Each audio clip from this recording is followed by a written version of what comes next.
Why did it just go straight to live? That's so boring.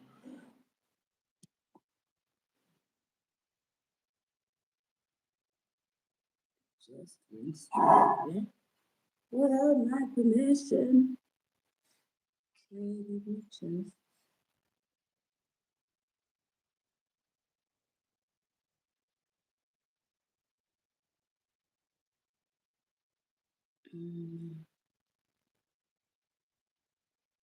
Guest link.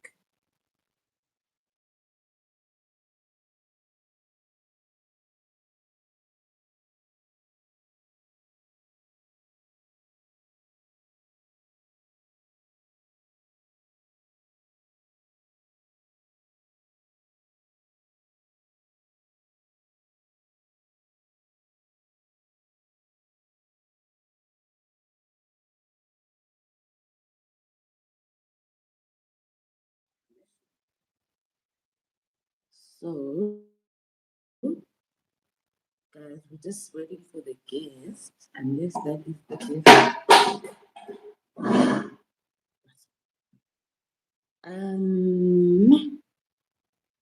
Yes, Yakula. Let's go. Sorry about that. I'm waiting for the guest. Um, this thing went live without me being ready for it to go live, and now I've already sent him the link for this specific one. So just be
apologies for the delays, guys. Thanks for coming through.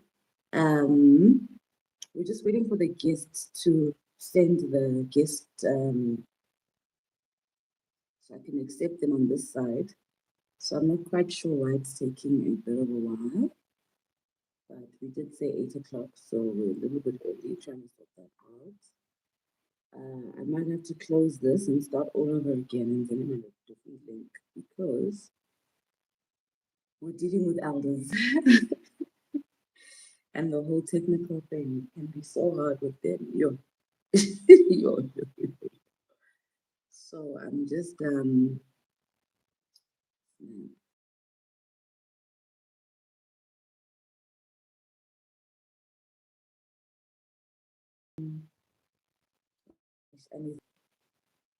coming now, guys. That's the thing.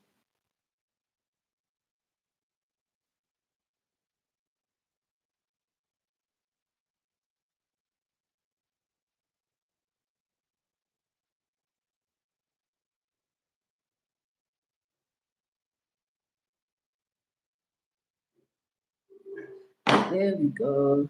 Awesome. Awesome. Awesome. The guest has found us. Okay, awesome. Good morning. Oh, Good morning. good morning, Ninjani. Siphilile ninjani makhosi? How's happy? Hey, things are moving too fast. I didn't even manage to send the The thing there. link, yeah? Yeah, but kunandaba. So, but can you just give me just few minutes? Okay. Yeah. Just stay, keep everything on. Yeah. Okay. Because we said we're Okay. gonna start in 5 minutes anyways. Oh, Marcos, Marcos. Just keep everything on. I'll just chat to Yeah. the guests Okay. in the Yeah, meantime. for sure. Okay, fine. Thank you, Dr. Zulu. Okay, guys. So as you know, we're starting a new program today called Dr. Zulu Speaks. And I've asked Dr. Zulu to come once in a while to unpack some of the current affairs that are going on and juxtapose it to our history and compare it to other countries so that we're in a better place, to kind of understand the politics of the globe. So the main thing today, when we talked about the because we're going to compare South Africa with China, okay? So I phoned Dr. Zulu and I was like, it's so weird how the Chinese have managed to have a real revolution and to control their own economies in the same space of time that we've had our independence. So in the 90s, early 90s, Chinese were like broke and they were colonized. So they've managed to get over colonialism and become a superpower in 30 years.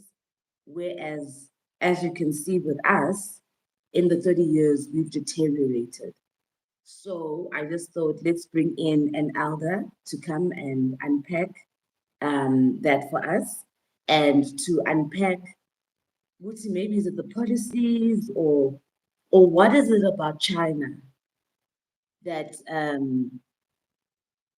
that made them be able to escape colonialism and then become a superpower? Because that's actually quite super amazing. So today's talk is on that. I do see you guys in the comment section, and I ask you that you just engage in the comment section as well. Um, I'm just going to YouTube so that I can read the comments on the other phone so that I don't disturb what's happening here. But I am there and I am listening. Oh shit. Put down the volume. So I'll be checking you guys, your comments out in the live chat section. If you've got any questions for Dr. Zulu, who will be with us in the next 2 minutes, thank you for joining and you can quickly go sort out what you need to go sort out quickly. Um, there isn't much to be said. We're just waiting for the guest. He will be with us shortly.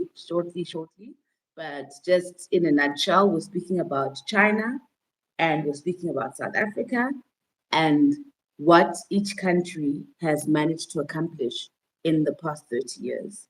And we're going to do a comparative study with Dr. Zulu from Madisebo University. As you know, Madisebo University is an Africanist university where they focus on the African sciences and African culture and Africa. It's in a Pan-Africanist narrative. So you know that on the channel, it's important for us to have a African point of view because we live in a world where we are getting things from a Western point of view all the time, and it's detrimental to us. It's detrimental to us. It's causing depression. It's causing an identity crisis. It's causing a big confusion. So we're just waiting for 8 o'clock, guys. We're almost there. We're almost there. I'm happy that you guys have joined. Dr. Zulu is on his way. Um, so just be patient. I can't even play music because then there's gonna be YouTube strikes for copyright issues. So in our waiting section, we shall just humbly wait. Maybe we can have a moment of silence for what's happening in Congo, for what's happening. Oh, Jimmy, I'm sorry about your load shedding. Damn. Damn, some of you are going to be affected by load shedding. I am on my data, so I should be okay. I see there's more people in the room. Welcome. Dr. Zulu is here. He's just asked for a few minutes to sort a couple of things out, but the lecture will start in the next couple of minutes. Thank you guys for being such good children who come to school. You're so awesome. Oh, we got Texas in the house. Holla back, holla back. Hi, Leo. So we are having a conversation today. We're going to compare South Africa and China and see how China managed to get rid of colonialism and become a superpower in 30 years. And we're going to obviously do a comparative study. You cannot just look at one country, you must see compared to the other children. But a lot of how China got their independence is that it was the Cultural Revolution where they shut down everything that was not Chinese and they just focused on Chinese teachings, culture, principles, and they just went. They blocked out Christianity, they propped up Christmas. I remember the year when they actually banned Christmas and they just did their own Izinto Zabo Zesintu. So a lot of freedom has to do with unlearning. And I hope our professor is coming soon. I'm getting bored of talking. Yay. Thank you. Thokoza Makosi. makhosi. Camera ime kahle. Ime kahle kakhulu. Okay. Everything is perfect. You're clear. It's perfect. We're ready for you. I was just telling the viewers that now we're going to unpack. We're going to compare China and South Africa in the past 30 years. Yes. I hand over to you. Makhosi. No, thank you very much for this opportunity to appear on your esteemed platform is highly appreciated, along with your esteemed followers, and we give thanks to your ancestors who inspire you in this way, so that we bring this cutting edge knowledge to our people, so that we can really emancipate our people, so that we can make the progress.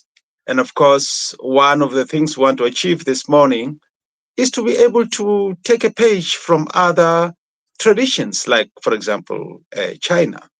And what I really want to foreground is really the concept of the African Cultural Revolution.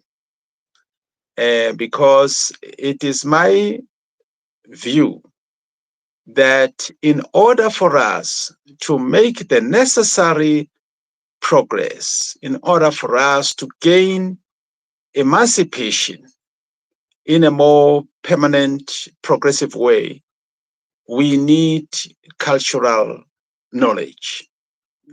Now, if you look at our historical background in terms of our liberation struggle, our liberation struggle has always been dominated by, ideologies like Karl Marx and so forth. So we never really have the concept of African ideas, and especially cultural knowledge was never really in the foreground in our liberation struggles. I speak myself as a cadre of the African National Congress, having left South Africa, Azania, South Africa, in 1987. Then I went to Botswana. I was in Botswana for 2 years, and then from there I went to North America, in Canada, where I lived for more than 20 years.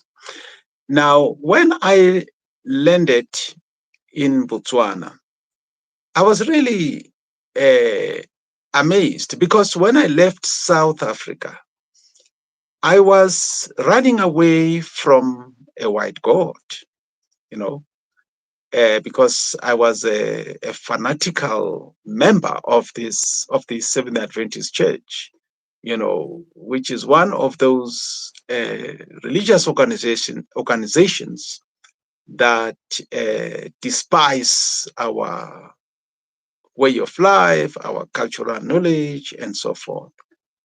So when I joined the struggle, then I felt that, okay, now I'm joining the struggle. I'm gonna now be exposed to African gods, African knowledge, African spirituality, and so forth. But actually, when I landed in the ANC camp, I was introduced to another white god, and this white god is Karl Marx, and also to the Bible of this white god, and his Bible is Das Kapital. So it really blew my mind that we are fighting against oppression, but we are using the tools that are not our tools, right? So I've been very passionate about African indigenous knowledge, and I think this conversation we're going to have this morning is great because it will show that indigenous tools of emancipation is not something that is unique to us here in Africa. There are other countries also that have pursued the same thing, like, for example, China, right? So that's the kind of the connection I want to make there. Now, today, China is a success, is an amazing economic success. 90 years, about 30 years ago, so around in the 90s, China was poorer than Haiti, was poorer than Haiti, was poorer than Honduras, was poorer than Sudan, right? Way behind India in terms of GDP. But as we're speaking today, 2023, China is an economic superpower.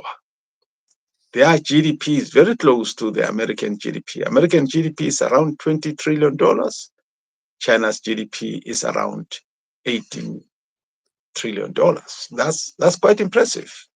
And they are able to achieve this in a short period, in about 18 years. So excuse me, just want to, ikhehla yabona ligugile manje. So, Marcos. So just excuse me, I just want to blow my nose actually. That's incredible. That's incredible. Sorry about that. So today, as we speak, China's economy is very powerful. Now, another point, around the same period, the America controlled 25% of world's manufacturing. So which really means that America was the global manufacturing center. Today, the America controls has dropped from 25% to 15%. And China was around, I think, maybe 5%, 30 years ago. Today, as we speak, it controls more than a third, so more than 33% of global manufacturing. So, and the question becomes, how did they do this? Well, China achieved their political revolution in 1949, in the month of October. That's when China shook off, the foreign domination. It was mostly dominated by Japan, the Japan Empire. So they shook off the chains from Japan, and also you had Western countries that had also colonized some parts of China, like Hong Kong and so forth. So, and of course, after they achieved their 1949 emancipation, then there used to be an organization called Kuomintang, KMT, under somebody called Chiang Kai-shek. So Chiang Kai-shek, after he was defeated by the Chinese Communist Party, fled to the present day, to a place called Formosa, which is a present day Taiwan. And I'm sure you hear a lot on the news about Taiwan. America seems to be very fixated on Taiwan, that sort of stuff. And I think that's because Taiwan is the largest technology center of the planet. All the chips that are used for computers, laptops, supercomputers, cell phones, laptop, tablets, and all that. Those chips are manufactured in Taiwan. So America is very worried that this gives an edge to China. Anyways, so China became free in 1949. And then another important point to make here is that China wrote their own constitution and the oppressor was not there. So their constitution is a pure indigenous constitution, unlike us here in the land of Azania. When we wrote the constitution of 1994, the oppressor was there. We didn't even write it. We didn't even write it. Yeah, neither. It was written by the oppressor. Ah, yes, neither. So you see, that indigenous knowledge is so critical. So Chinese constitution is based on their indigenous knowledge systems. Okay, and then 10 years later, around 1966, from the 1960s to 1966, China embarked on the second revolution, which they called the Cultural Revolution, the Great Leap Forward. And there was a debate on this question, especially between the Soviet Union and China. Because when China started Chinese Communist Party of Mao Zedong, they were sponsored by the USSR, Union of Soviet Socialist Republics. So when China embarked on this Cultural Revolution, then the Soviets said, why are you embarking on the Cultural Revolution? You should actually, the next progression should be economic revolution, not cultural revolution.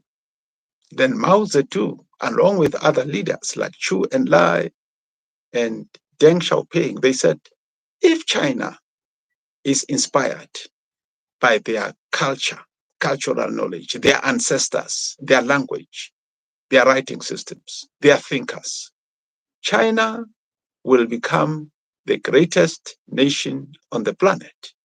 And today is the case. So it's quite interesting that the leaders of China felt that cultural knowledge must precede all other knowledges. And then they embarked on the third revolution, and that was in 1978. And this was the economic revolution of 1978 under the great legend Deng Xiaoping.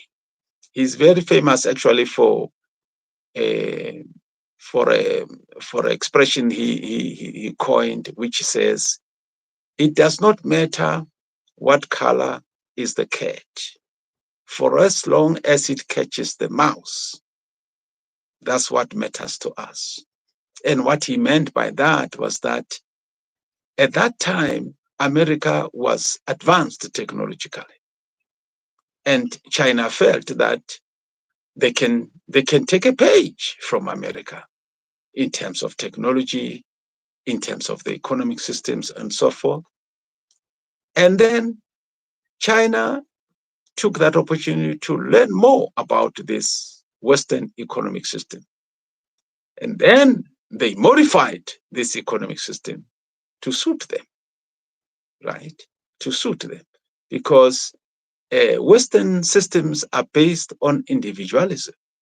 Maybe I should explain economic systems just to help us appreciate this fact.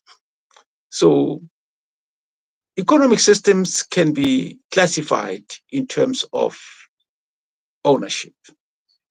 So capitalism, which is a system that we live under, which is also known by other names like free enterprise, but free enterprise is actually a euphemism. So it is a capitalism. And it's called capitalism because the capital in a capitalist economy is owned by private individuals. So when you look at things like banks, which control capital, banks are owned by individuals, the shareholders. So that's why it's called capitalism. Okay.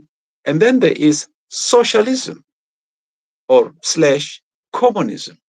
So in a socialist slash communist economy, the capital is owned by the state, as was the case in the Soviet Union. And then there is another economic system, African economic system, especially among the Basotho, which is called Mafisa. So the Mafisa economic system, the capital is owned by the clan. So that's why the concept of izithakazelo, iziduko, diboko, direto are very critical because that's what gives the members of the clan access to the economy, right? So I remember myself when I was a kid, sorry, in Soweto. My mother is a Msotho from Moloi, Magolokwe. So when there used to be an annual cultural event of Magolokwe, and they would cook lots of food and stuff like that. And I would go there and I would start making izithakazelo. I would say, and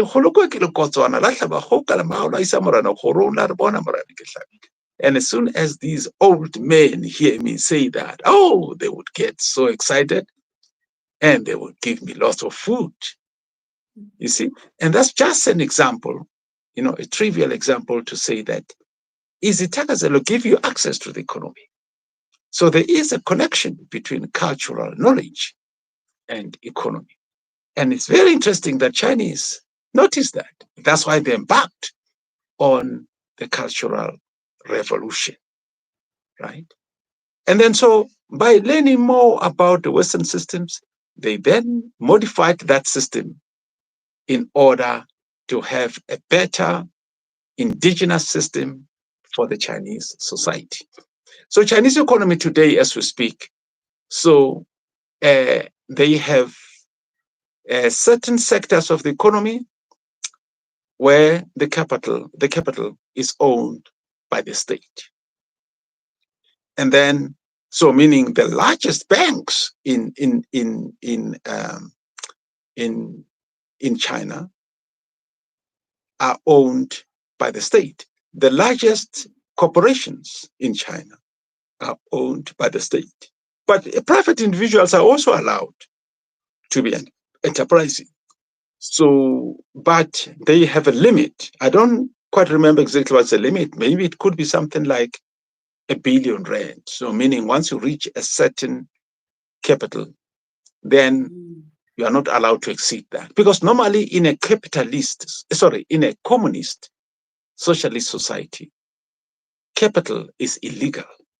You're not allowed to have a private capital. So I lived, for example, in a country like Cuba. So in Cuba, it is a criminal offense to have a private capital. You can't. Only the state can own capital. So China has. Yeah, sorry to cut you off because a lot of the time they always make us feel like no, you're going to be poor if you're in a communist system. They always badmouth the communism. So yes. I mean, what are the houses like? What does it mean? Like, what's the lived experience of living in a communist state? Does it mean we live in smaller houses? We are confined to rations? What does it mean? Well, actually, it's very interesting. I mean, Cuba is one of the greatest countries to live in. Now, to begin with, Cubans are not rich as a result of the economic sanctions that were embarked or that were imposed upon Cuba in 1959. You see, America imposed economic sanctions in Cuba, economic embargo for more than 60 years. Imagine that. So no foreign exchange, no trade is allowed with Cuba. And of course, Cuba is the neighbor of America. So that is very sad. So that really has made Cuban economy to suffer, right? So that is the issue. But besides that, Cuba is the greatest country to live in, simply because so Cuba has got two types of currency. They've got what they call uh, peso convertible. So this is a peso is the currency. So they've got peso convertible, which basically means convertible peso, which is the currency for people who are not Cubans. So when you come in as a tourist, you have to convert your money. Normally it will be dollars, of course, because you're traveling, and then you would convert that into what is known as peso convertible. So, so usually when it goes there, you will say something like, we say, necesito cambiar, por favor. So, right? Meaning I need to convert my currency, please. So that's what happens. Called perso convertible, and then there is also perso, which is for the Cubans, local Cubans. So there are two currencies there. So if you're not Cuban, you're not allowed to have the other currency. You can only have the peso convertible, and peso convertible is equivalent to the dollar, and sometimes it's more than a dollar, right? So that's just to begin with. And then things are very cheap in Cuba. So, for example, especially even cheaper for the non-Cubans. Sorry, for the local Cubans, that is. But even for tourists, no, food things are cheaper. You can buy food there, which normally we pay, let's say, 100 rands in the land of Azania, for maybe a plate of food.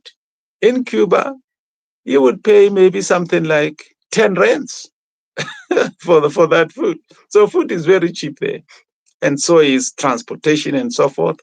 And then for the local Cubans, even cheaper. Maybe for that same plate, the Cuban might spend something like 10 cents, for example, for that plate of food. You see that? So everything is subsidized by the state. And then, and Cubans don't earn a lot of money, but it's quite interesting. With, let's say, I don't know, 50 rands, for example, just give and take, a Cuban with 50 rands, you can buy grocery for your family, you eat the whole month, everybody is taken care of, you don't starve. And also, Cubans don't sleep in the street. So, like, how we have situations. I mean, I lived in Canada. In Canada, you've got people that live in the street. And America, lots of people live in the street. Now, Canada is much better, because it's a welfare state. So, meaning if you are not employed, you get some money from the government, which would be equivalent to what we call in South Africa grant, right? Although in the land of Azania, grant is for certain people, whereas there, everyone who is not employed receives some kind of stipend. So, and they can pay rent, they can pay for their telephone, they can pay for their transport, they can buy groceries, stuff like that. So Canada is good that way. US is not like that.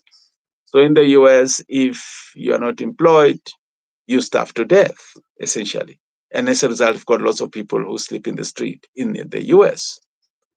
Even though the US has the largest economy, but that economy is in private hands, right? So Cuba is a great country to live in that particular way.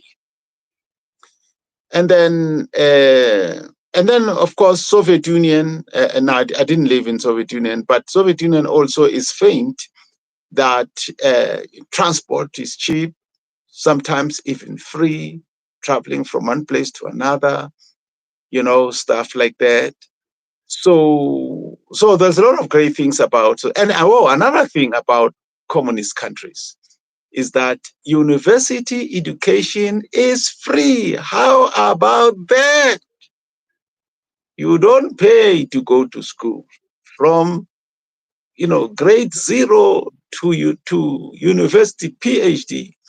The government pays for you to go to school. And as a result, people who live in communist countries, they are highly educated. In fact, the most educated people are in socialist countries, even today, more educated than people who live in America, Canada, and stuff like that. Because those countries, you have to pay for your education. But in socialist countries, you don't pay for education. So there are a lot of advantages that way. I mean, just to give you an example,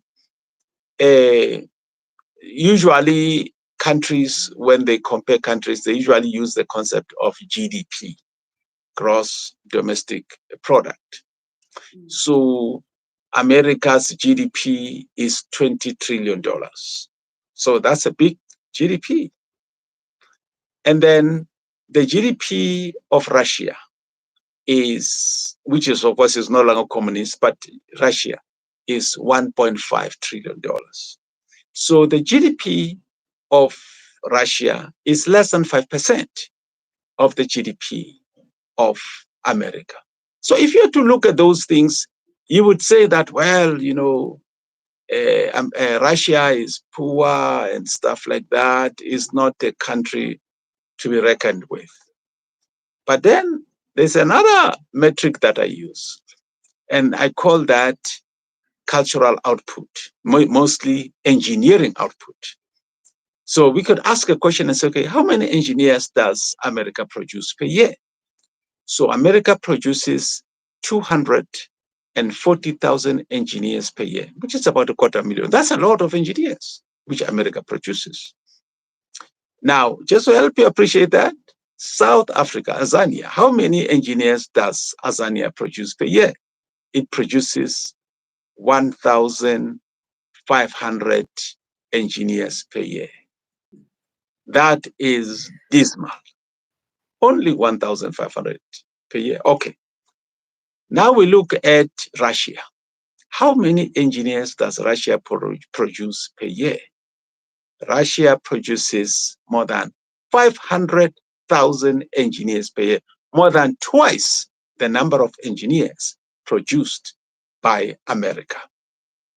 And that's important because engineering output, because remember, engineering is education. Education is an artifact of culture. So, and in Russia, you learn science through the mother tongue, which is, again, is cultural knowledge. You don't learn through English and stuff like that. So that's very, very powerful. And just to staying on this question of engineering output, if you look at a country like Iran, the GDP of Iran is around $300 billion, give and take. Whereas the GDP of Azania, in some reports, they say our GDP is around $700 billion. So our GDP is about twice as much as the GDP of Iran. But how many engineers does Iran produce? Iran produces 230,000 engineers per year. That's very impressive. In fact, the number of engineers produced by Iran is very much close or equivalent to the number of engineers produced by America. And yet they've got a very small GDP. So you see, GDP is not a reliable barometer in terms of the greatness of the country. You gotta have to look at the cultural output. Now, what about China? How many engineers does China produce? China produces 1.5 million engineers per year. Nobody can compete with that.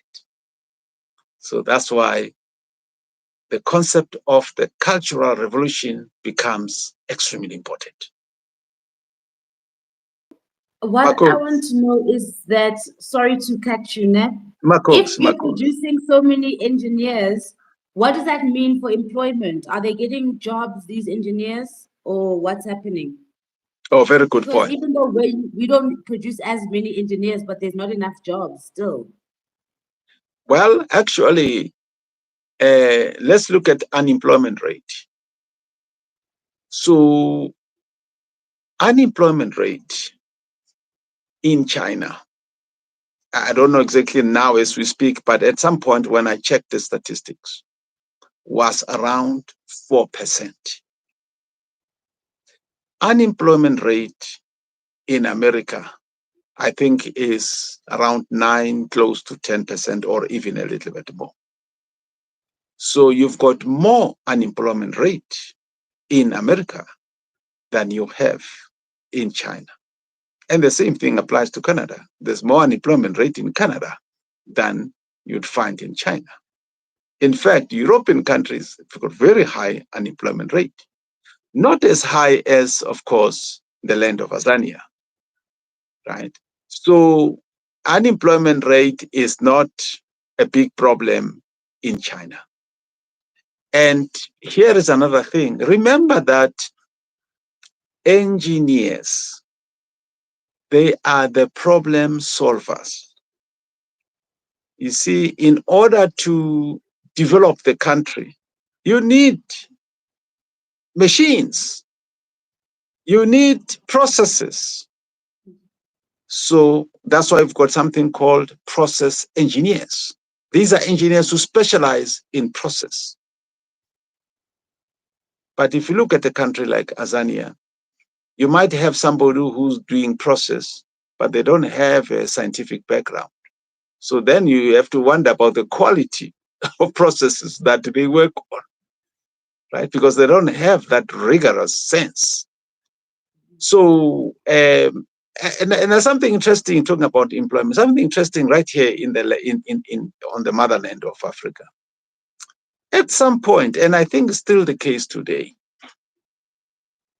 and of course, the highest unemployment rate, I think, on the African continent is going to be Azania. Oh, we are.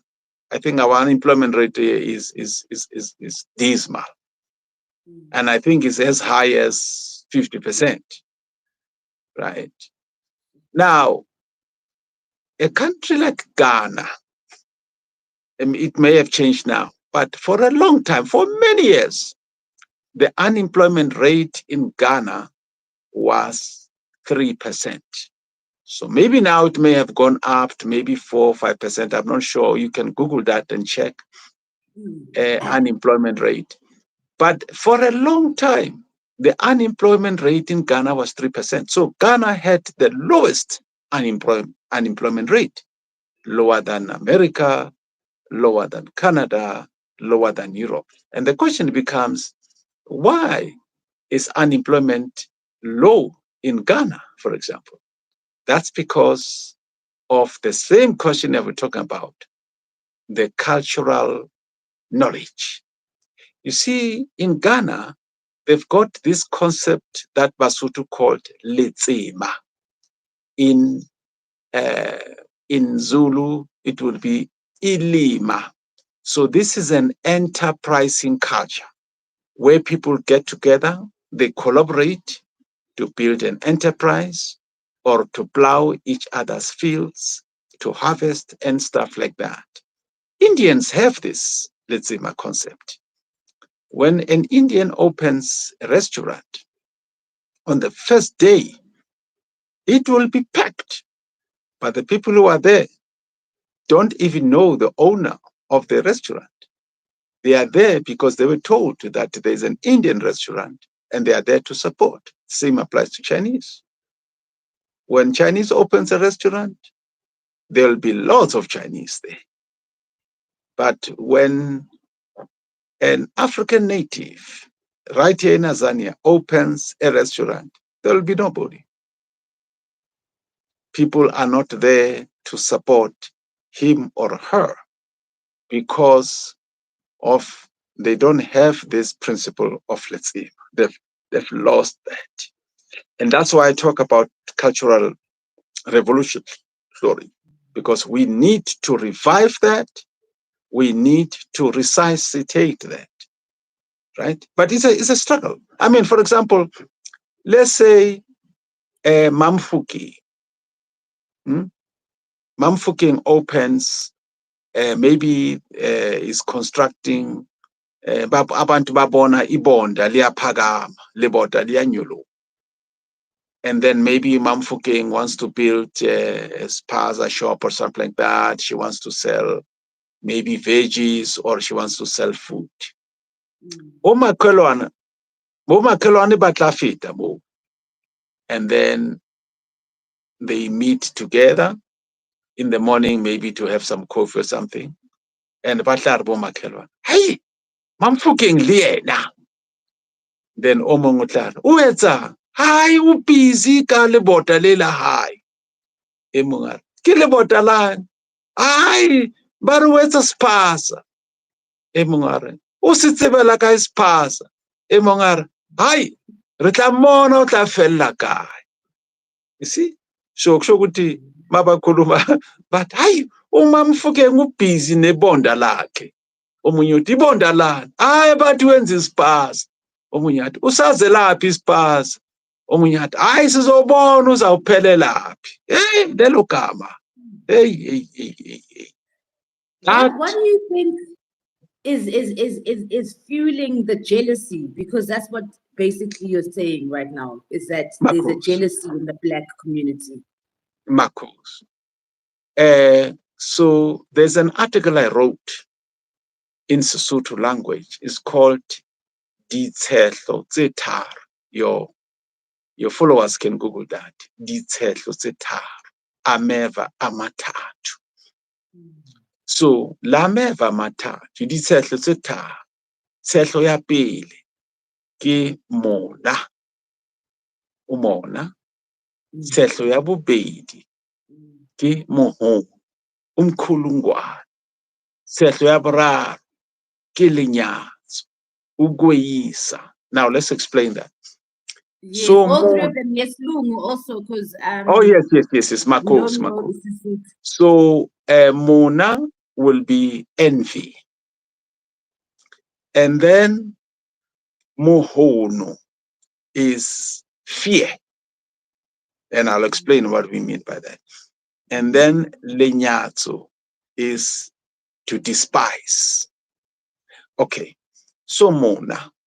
So Mona okhanwa ke lefufa. So Mona, envy is the desire that what somebody has, you feel it does not deserve them. It deserves you, right? That is the envy. When somebody is doing something and they are going to succeed, you don't want that. Or if somebody gets an award, you feel that, no, they don't deserve the award. You are the one that deserves the award. Even if you didn't work for the award, you don't deserve the award, but you feel that. And then that is Mona. And then there is Mohon. Now Mohon is interesting because Mohon basically comes from the dogs. You'll hear the dog make a noise, so at night usually. And in Zulu they say, izinja zihlaba umkhulungwane. In Sesotho, dinja dihlaba mohon. And that describes that wailing of the dog. And usually it does that because it sees something which a human being may not see. and it is wailing out of fear. So what they're saying in this case is that when Mamfuki is building this wall, the the neighbors, they develop fear. You see, they have the fear that Mamfuking will succeed, and that possibility of success scares them to death.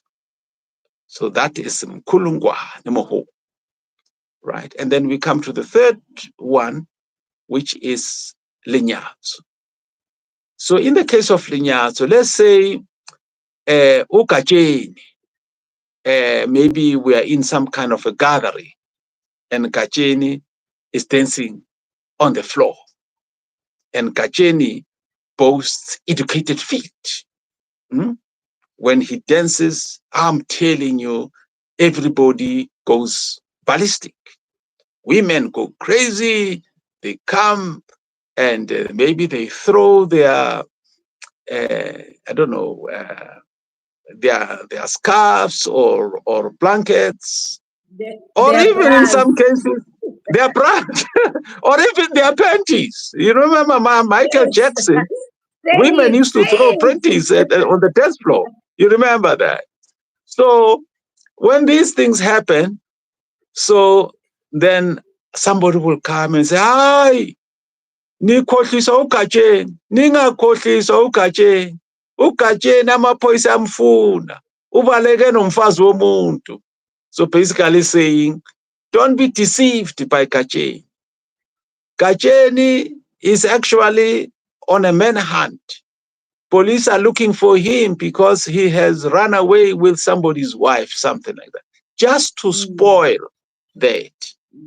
So these are the three thorns, right, that have spiked the melanin, and is very difficult to unplug the thorns.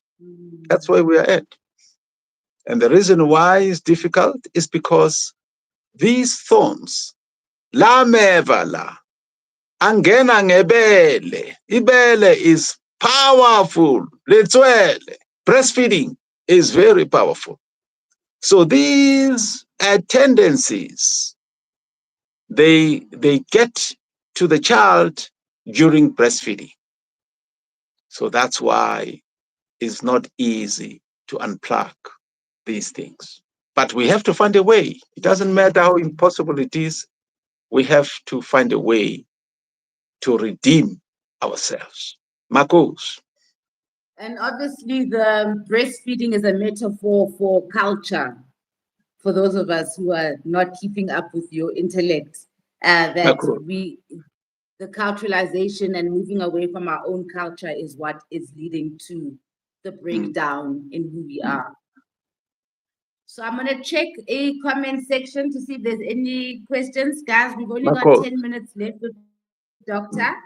So, okay, I see Divine Dupuo says here, the part about Istakazelo Sereto Siboko, that's deep, Doc. Thanks for the rich knowledge, because it's still like that in rural areas. You get free, huge land for free amongst us clan people. So Udipuo was just thanking you for this. And a lot of the comments are just saying thank you, and they are amazed. I don't know if you want to, in closing, anything else you want to gaba on? Marcos. So I want to underscore the value of izithakazelo.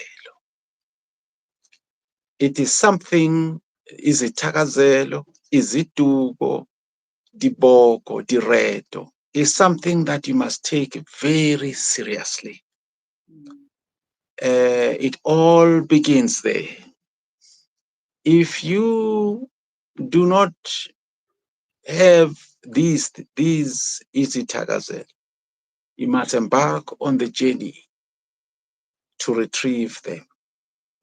They are extremely important because The Basotho have got something called the dialogue, meaning imiyalelo emithathu, the three organizing principles. The first one is going to be ila, zila, abstinence. The second one is going to be hlweka, hlanzeka, cleansing. The third one is going to be boka, takazela, veneration. So abstinence, ila, is about exactly that. Abstinence is about restraint. It's about inhibition. Very important. If you look at the way your brain is designed, your brain is governed by brain chemistry. And these brain chemicals, brain hormones, they control mainly two things. One is going to be the excitation of the brain, and the other is going to be the inhibition of the brain. So you've got different hormones that do different tasks, but all these tasks are going to come down to these two. But what's interesting is that the largest hormone, the biggest hormone, that is like more than 50% of all the hormones in the brain, is a hormone called GABA. So GABA is an abbreviation, is an acronym, and it stands for gamma amino butyric acid. This particular hormone, its main task is to restrain the excitation of the brain. And that's quite interesting. You should ask the question, why does the creator create a hormone whose main task, and this is the largest hormone in the brain, the biggest, and its main task is to restrain the excitation of the brain. So that tells you right there that restraint is extremely important. That's why those three principles, the first one says zila, meaning abstinence. And abstinence is about restraint. And people who develop things like depression, anxiety, is usually, or even aggression, is because of the malfunction of the GABA system. How about that? Scientific studies have shown that it is because of the malfunction of the GABA system. So there's something about the excitation not being restrained. Of course, and it makes sense because when you get into some adverse situation, a very bad situation, right? You get excited about this bad situation. And so if you are overexposed to a very bad situation for too long, then that means that eventually your GABA system will malfunction. So that's why I'm making this point ukuthi izithakazelo zibalulekile. Direto, dibuhlokwa. You need that. So you must find out your genesis, your genealogy, right? Very key. And you must take an interest in things like rituals. You see where it says cleansing? It's talking about rituals, cleansing rituals, for example. And then veneration, the red. If you look at the moon completes its revolution every 29 days. Right? And it does it on a regular basis. If the moon did not complete that revolution, it would affect the tilt of the earth. And as a result, it would affect our seasons. We would not have the summer. We would remain in an extremely cold place. because we wouldn't have the seasons. And the moon must fulfill its part so that we have the seasons. So even human being, you are supposed to, you have something called biological clock. You see that? So you need some regularity. You need to cleanse, you cleanse your stomach, you practice abstinence. There's a times when you don't eat, you says, I'm just gonna fast, something like that. And there's a time when you are supposed to ukulumiz takazelo. So very important. So I'm really motivating everyone there to take an interest in the cultural knowledge. Siyathokoza Makosi amahle. Because it was culture that made China a superpower. Yes. Amen. Makosi. Kamaku. So this is a good place to end it off. That was so insightful. We're going to go out there and sound so clever. That was so interesting to find about the GDPs and, and the employment and the rate, and also the output of education, and especially socialism. For me, that was the big eye-opener, because we always get, the capitalists always make it seem like socialism is going to be the end of us or whatever. And I would have loved to get more examples of other countries that are socialist countries, so that we can actually compare how we're living compared to other people. Okay, I'm going to go to the comment section. Umpumi Kubega, who is a paying subscriber of the channel, is saying Sanbonani Botando Namandla. It's all about self-love. And also, Dr. Zulu, you're getting a shout out from Leo Wright, who's joining us all the way from Houston, Texas. And he's been very, very engaging. So thank you so much. You can now go back to your normal university lectures. We are waiting for you again when you're ready to speak to us again. I'm sure you'll do this with us once a month or so. Yeah. Thank you so much. I feel so clever. So thank you. So you can disconnect me now. We can disconnect. Yeah, you can disconnect me. I don't know how you disconnect. Oh, okay. Yes. So thank you very much, Dr. Zulu. Have a beautiful day, ne? And everybody Marcos, else. you too. Yes. I'll send you the link. Okay, thank you.